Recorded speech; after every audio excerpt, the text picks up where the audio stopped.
A lot of my job, day to day, is to make sure that the people under me are being good managers. But have I ever applied my test of them to myself to figure out if I'm a good manager? Well, much like Harrison Ford in this week's movie Blade Runner, I don't want to apply the test to myself.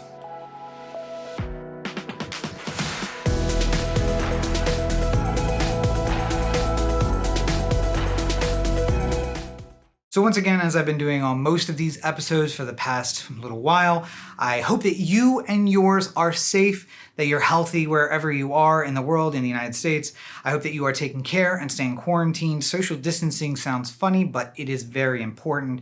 Stay wherever you are, stay at home, so we can get past this thing and get back to our normal lives. We're gonna do something a little bit different this time around, where I'm gonna do a movie that is really old, but I just saw a version of it, which I may or may not recommend, and that is going to be the purpose of this review. So this week, as I said in the opening, we're going to be talking about Blade Runner, but we're going to be talking about Blade Runner, The Final Cut.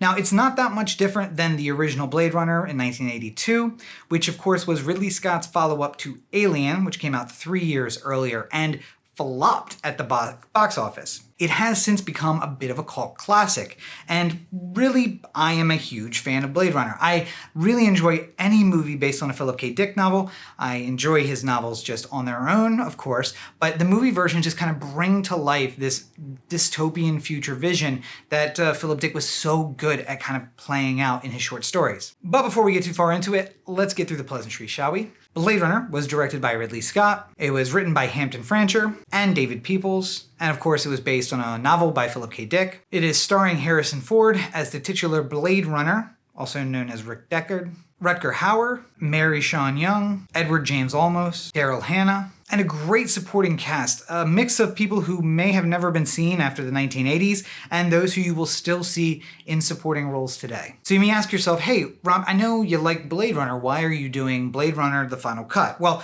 The Final Cut is available on Netflix until April 30th, so you have a chance to run and catch it while you're stuck inside and doing quarantine. But more importantly, I like the idea of The Final Cut. Blade Runner is a movie that they put out, I think, 4 versions of into theaters over its run. They did the version in 1982. There was one in the early 90s, early to mid 90s. Then they did a director's cut late in the 90s or the early 2000s, except for Ridley Scott was forced to make certain cuts in that movie. And he came out afterwards and said, this is not my vision of the movie. I had a different vision. So the production company said, you know what, Ridley? Let's settle this. You can put out your own cut of the movie, and that is Blade Runner, The Final Cut. It's super rare that a director would be given final cut on a movie, which of course is an industry term meaning you are the last eyes who get to make any changes. Generally, the studio is going to have some notes that the director is going to have to follow. Famously, Josh Trank came out in 2015 with his version of Fantastic Four, and even before the movie debuted said, this was not my vision of the movie. Studio had final cut, and they made a version that I do not support. So for Ridley to be given the opportunity to make his own version of the movie, where a director who has that thing playing in his head the entire time he's shooting it is able to put that up on the screen, is something completely unique. And I will assume that most of you know the kind of the basic story of Blade Runner, just to run through it briefly, and there are not going to be any spoilers. This movie came out in 1982, so if you haven't seen it, pause right here, go to Netflix, watch it. It's like 90 minutes long, come back and you can finish, but there's not going to be a spoiler section. Rick Deckard is a Blade Runner, which is a special police officer who has the mission of capturing any AI that has made its way back to Earth. There's a little scroll at the beginning of the movie that explains that AI and robots have gotten more advanced and more advanced into the Nexus 6 series, which is basically human. And once there was an uprising in one of the off-world colonies, the Nexus 6 model was not allowed back on Earth. So anytime a AI-driven robot comes to Earth, these Blade Runners are sent out to retire it, which of course is code for kill it, but we don't kill robots, right? We just retire them. So Rick is sent after these refugee robots who have made their way back to Earth. And Blade Runner is the story of him chasing down these 4 and retiring them, essentially. Along the way, he makes contact with a 5th It is the daughter of the designer of the company, Tyrell. The Tyrell Corporation makes the Nexus 6 model, and she is the prototype Nexus 7 model. That, of course, means that she is also a replicant. A replicant is this universe's term for AI-driven robot. But she nearly fools the test that Deckard gives her. It takes him over 100 questions, even though it only usually takes a few for him to figure out whether or not someone is a replicant or not. And more importantly, Deckard starts to develop feelings for her, despite knowing that she is a replicant, and that calls into question everything that he's ever done. Replicants are not people, they are things. That's a very important line that we don't cross. But when you start to have feelings for a replicant, that makes that line a little more blurry. And she asks at one point, have you ever retired a human on accident instead of retiring in replicant?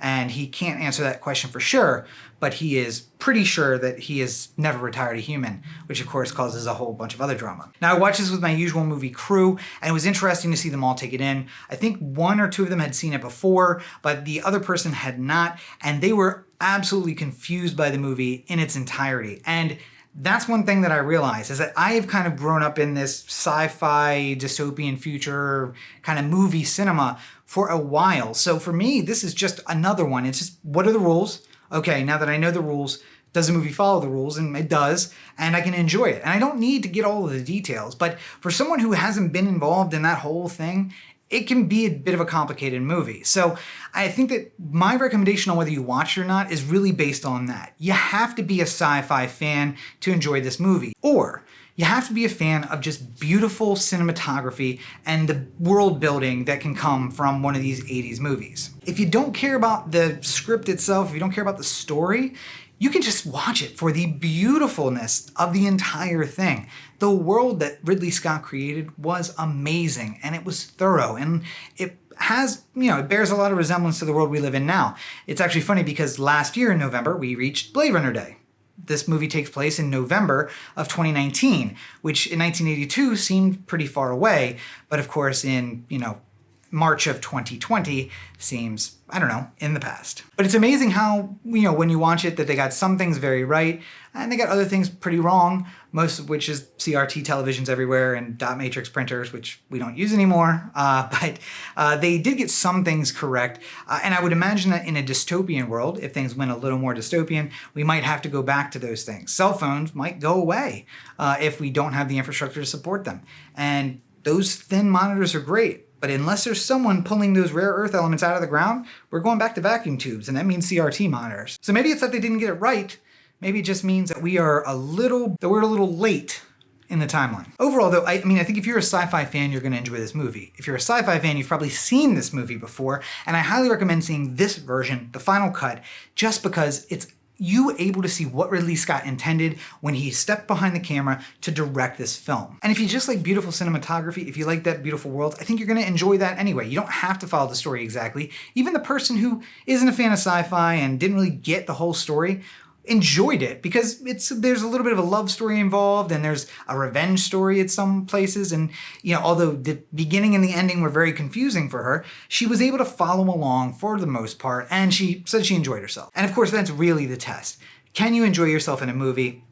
I think of the four people who we had watching the movie, you had a really strong fan of sci-fi and of this movie in particular. You had someone who is a movie buff, but not necessarily a fan of sci-fi.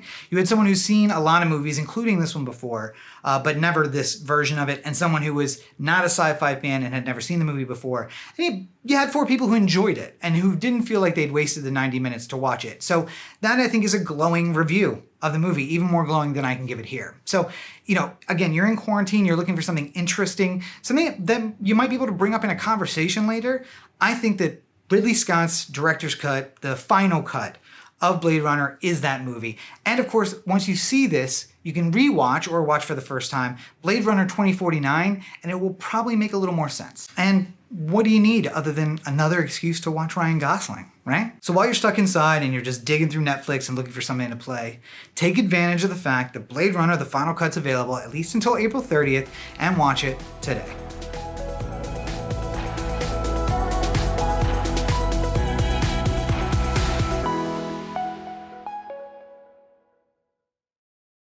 So there you have it, yet another episode of the Everyman Movie Review in the books. I want to say right at the top here, a big thank you to my patrons on Patreon. They got a preview of a bunch of new projects this week. They got a recording, a sound recording of a rap that no one else in the world is going to hear, just them. That's available on Patreon. And, you know, if you sign up now, you too can hear that blasted recording that no one will ever hear. I'm working on some new books. They're going to get versions of that this week. Basically, it's a preview and a behind the scenes, and it's a limited group of people who get to see it. Only my patrons on Patreon get to check those out. So if you want to be one of the chosen few, join them. It's Patreon, patreon.com/Robert N. Cheek. That's patreon.com/Robert N. Cheek. And for as little as $1 a month, you get access to all of this behind the scenes stuff that they really seem to appreciate. And I do have to say a big thank you to them, not for just the monetary support, but for the moral support. It's great to get messages from people, whether it's on Patreon or on social media, just saying, you know, this thing that you worked on was amazing. I checked out the rap, super funny. Thank you. And, you know, just giving people a little bit more, trying to get back in the only way that I can, which is basically this. And of course, you can find me on social media for free. That's at Robert N. Cheek on all your social networks, Instagram, Twitter, Facebook, Tumblr, Snapchat, everywhere, at Robert N. Cheek. I've been posting a lot. In fact, someone told me this week that my Instagram is a must-watch. Instagram story is the first thing that they check out in the morning. I always update it on the way to work, and they're excited to see what meme I have new posted, or what story I've posted, or just what's happened in the last 24 hours, because things can get a bit crazy at work and basically in the world around us too, right? But again, no matter what network it is, at Robert N. Cheek, you're going to find my account there. If you're watching this on YouTube, welcome. Make sure you take the time to put a comment down below. Let me know what you think of the video and of my reviews in general, or just the review of this movie. And if you are interested, if you want to see more stuff, make sure you hit the subscribe button and the notification bell. That'll let you know when the next video is up, whether it's an Everyman Movie review or any of the other stuff that I have cooking, like Rob Explains Everything. If you're listening in podcast form, I really hope you're enjoying kind of the bonus stuff that I'm throwing in over there. New recordings and little extras on every single episode. You'll find that at anchor.fm/Everyman Movie Review, or Everyman Movie Review on all of your podcatchers of choice. And if you'd like to send me a message, you can do that at anchor.fm/Everyman Movie Reviews/message. And from there, you can send me a text or leave me a voicemail. And if you give me permission, I can't stress that enough, you have to give me permission, I can use it right on the podcast version, and people can hear exactly what you think about this show. And if you're doing one but not the other, just keep in mind you can check out the other one and see all of the content you're not seeing on your source.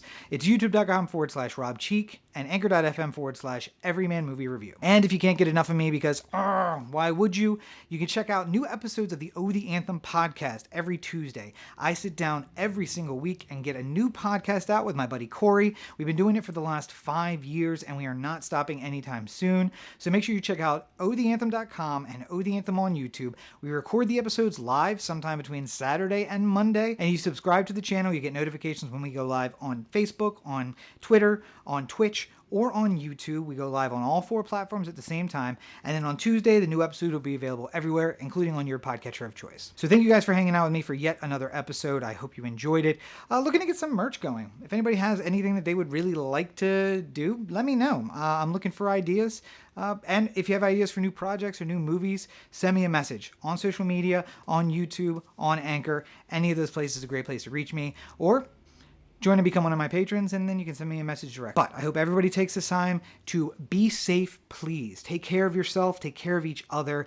The world is in a very serious place right now, and we just want to make sure that everyone makes it through this A-okay. But I hope you found a little bit of entertainment and a little bit of escape in this program, and come back for more. New episodes will be up every single Thursday, and then one day in between, whether or not that's Saturday, Sunday, or Monday.